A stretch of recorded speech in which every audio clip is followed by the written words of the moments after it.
ወቀው እጅግ በጣም ብዙ የሆኑ የቱሪስት መዳረሻ ስፍራዎች አሉት ሆቴሎች አሉ አዋሳ ከተማ ላይ የሚገኙ እጅግ በጣም ብዙ ባለኮከብ ሆቴሎች አሉ 16 እና ከዛ በላይ የሚሆኑ እነኛ ሆቴሎች ላይ ለቱሪስቶች ወይንም ለእንግዶች ምቹ የሆኑ አገልግሎቶችን ይሰጣል የመኝታ የምግብና የኮንፈረንስ አገልግሎትን ይሰጣል እዛው አካባቢ ደግሞ እንደሚታወቀው አዋሳ ሐይቅ ትልቅ ሐይቅ ነው ሐይቁን ሊጎበኙ የሚመጡ እጅግ በጣም ብዙ እንግዶች አሉ ሐይቁ ላይ የሚሰጡ የተለያዩ አገልግሎቶች አሉ የጀልባ ላይ ሽርሽር ከሐይቁ ወደ ሪዞርቶች ወደ ተለያዩ ሪዞርቶች ወደ አሞራ ገደልና ፊሽ ማርኬት ይወስዱናል በጀልባ ማለት ነው እዛ አካባቢ ላይ ያው አዋሳ ስትመጡ አሳ መብላት የግድ ነው አሳ አለን ሐይቁ ላይ ሐይቁ ዙሪያ ላይ የሚሰጥ የአሳ ቁርጥ እንዲሁም የአሳ ቁርጥ እንዲሁም ደግሞ አሳ ተጠብሶ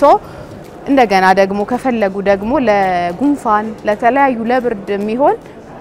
ሾርባ አለ የአሳ ሾርባ አለ አሳ በጥሬ ቁርጥ ይበላል እንዲሁም ደግሞ ተጠብሶ ይበላል ከሱ በተጨማሪ ደግሞ ከአዋሳ ትንሽ ወጣ ስንል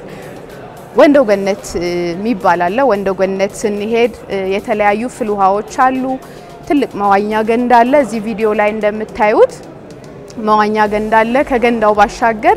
የተለያዩ ፍልውሃዎች አሉ ለሕክምና ፐርፐዝ ብዙ ሰዎች የሚጠቀሙት አለ እዛው ደግሞ ሌላ ደን ኮሌጅ አለ ወንዶ ገነት ደን ኮሌጅ እጅግ በጣም ብዙ የሆኑ ዛፎች አዋፋትና የተለያዩ ምንጮች ይገኙበታል ደን ኮሌጅ ውስጥ በራሱ የተለያዩ ለሽቶ ለተለያዩ ለመድኃኒትነት የሚያገለግሉ እጽዋቶች ይገኙበታል ሌላው ደግሞ ከወንዶ ገነት ስንወጣ ይርጋለምና አካባቢው ላይ አንድ ትልቅ የቱሪስት መዳረሻ አለ አረጋሽ ሎጅ ይባላል አረጋሽ ሎጅ ውስጥ እዚህ ጋር በፎቶ እንደምናየው በጣም ግሪን ነው በጣም አረንጓዴ ነው አካባቢው እዚህ አካባቢ ላይ ጎጆ ቤቶች ናቸው ሪዞርቱ ውስጥ ያሉት ጎጆ ቤቶቹ ውስጥ ምን መኝታዎች ናቸው እዛ የሚገርምህ ነገር እያንዳንዱ እንግዳው የሚጠቀምባቸው ነገሮች ኦርጋኒክ ናቸው እዛው ነው ሙዝ ብትል እዛው ተክል አለ ቡና ብትል እዛው አብቅለው ነው የሚያፈሉት ከዛ ስትሄድ ደግሞ ሃናፋ የቱሪስት መንደር አለ የቱሪስት መንደሩ ላይ ስንሄድ ባህላዊ ምግብ አሰራርን ኤክስፒሪየንስ ታረጋለ ቱሪስቶች ይሄዱና የሲዳማ ባህላዊ ምግብ እንዴት እንደሚዘጋጅ ባህላዊ መንደሩ ላይ የሰዎችን አኗኗር ዘይቤን ኤክስፒሪየንስ ያደርጋሉ ቱሪስቶች ማለት ነው ሌላው ደግሞ እጅግ በጣም ብርቅ የሆነ ባህላችን የሲዳማ አፊኒ ስርዓት ሶንጎ አለ ይሄ ወንሾ አካባቢ ይገኛል ሽማግሌዎች ተሰብስበው በአፊኒ ስርዓት በደል ደርሶብናል ፍትህን ፈልገናል የሚሉትን ሰዎች የሚዳኙበት ቦታ ነው ያ ማለት የትኛውም ቦታ ላይ ፍትህን ያላገኘ ህግ አካል ጋር ሄዶ ተበድያለሁ የሚል ካለ ለነኚህ ሽማግሌዎች ማመልከቻ ያስገባና በዛ መልኩ የዳኝነት ስርዓትን ያገኛል ያንን ዳኝነት ስርዓት የሚያገኘው በሐላሌ ብቻ ነው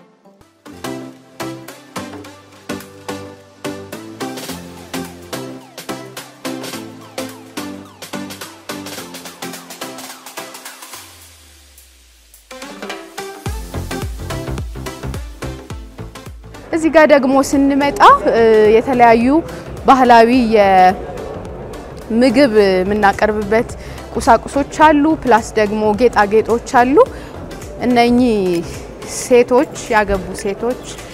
የሚያደርጉት የእጅ ጌጥ ነው ጉሜ ይባላል በሲዳምኛ ይሄኛው ደግሞ ልጃገረድ ሴት ትዳር ካልያዘች ያው ይለያል ያገባችና ያላገባች ሴት መታጌጥበት ይሄ ያላገቡ ሴቶች ግንባራቸው ላይ እንደዚህ አድርገው ልክ እዚህ ጋር ፎቶ ላይ እንደምናየው በዚህ መልኩ የሚያረጉት ነው የግንባር ጌጥ ነው ሌላው ደግሞ እዚህ ጋር አንገት ላይ ያገባች ሴት መታረገው ጫሌ ከቆዳና ከጨሌ የሚሰራ ነው ልክ እኔ እንዳረኩት አይነት ማለት ነው ሌላው ሲዳማ የሚታወቅበት እንደ አይከን የምንጠቀመው በቆጮ በቡርሳሜ ይታወቃል ሲዳማና ይሄ ሳምፕል ነው ኤግዛክት ራሱ አይደለም ያው ትልቅ ስለሆነ ይሰበራል አመቺ አይደለም ይዞ ለመምጣትና ይሄ ቆጮ የሚቀርብበት ቡሪሳሜ የሚቀርብበት ሻፌታ ነው የእቃው ስም በቆጮ የሚቀርበው ቆጮ ራሱና በቂቤ ብቻ ነው ሌላ ማባያ አይገባበትም አብሮ እንደማባያ የምንጠቀመው ግን ወተት በዚህ ቃይዘን እንጠቀማለን ይሄ ጌሬሬ ይባላል ሌላው ደግሞ እዚህ ጋር አንድ ጀግና ወንድ ጀግና አባት የሚያጌጥበት የአንገት ጌጥ ነው እነኚህን ይመስላሉ ጌጣጌጦቹ ወደዚህ ስንመጣ ግን እዚህ አካባቢ የተለያዩ ስዕሎችን ያያየን ነው እዚህ ጋር ሱሙዳ አለ አዋሳ ገብርኤል አደባባይ ፊት ለፊት ሱሙዳ አደባባይ ይባላል ስለዚህ ይሄ ሱሙዳ ደግሞ በኮባ ቅጠል ቅርጽ የተሰራ ነው ኮባ ቅጠል የውስጡ እንቡጡ ፓርት ነው ሙሽራው ያ ማለት ክልሉ ገና ታዳጊ መሆኑን ያደገ እንዳለ ለም መሆኑን የሚያሳይ ነው እዚህ ላይ ደግሞ የተለያዩ ያኗኗር ዘይቤ የአባቶች ሰንጎ የሴቶች የወጣቶች ጫወታ እላዩ ላይ በስዕል መልክ ለመግለጽ ሞክረናል ሌላኛው ደግሞ ሲዳማ የሚታወቅበት ቄጣላ አለ ቄጣላ ማለት ያው የአባቶች ጫወታ ነው ለፍቼ ጫምባላላ በዓል ወደ ጉዱማሌ ሲገቡ አባቶች ይሄንን ጫወታ በዚህ መልኩ እየተጫወቱ ባህላዊ አልባስ ለብሰው ጦርና ጋሻ ይዘው እየተጫወቱ ይገባሉ ከሱ በተጨማሪ በቄጣላ ይታወቃሉ የሲዳማ አባቶች ጥያቄ ካላቸው ማሞገስ ቢፈልጉ የጀግና አቀባበል ሲያደርጉ በቄጣላ ነው የሚቀበሉት ሌላው ደግሞ ሲዳማ እጅግ የሚታወቀው በቡና ተክል ነው ቡናን እዚህ ጋር ባነር ላይ ለማሳየት ሞክረናል ከአበባው ጀምሮ እሸቱ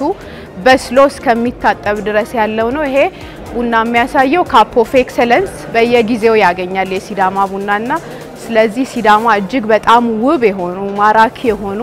ተጎብኝቶ ታይቶ የማይጠገቡ ባህል ለቱሪዝም መዳረሻም የሚሆኑ ብዙ ነገሮች አሉ ስለዚህ ባካቹኑና ሲዳማን አዋሳን ጎብኙ ለማለት ፈልጋለሁ አመሰግናለሁ ሲዳሙ ጎባ ዳግኔ ዳአቴ ላኤ ቱሪዝሜ ተካሪዱ ቹሪኖና አሜ ዳኤ ቡሹይኔ አድኔሞ ገላቴም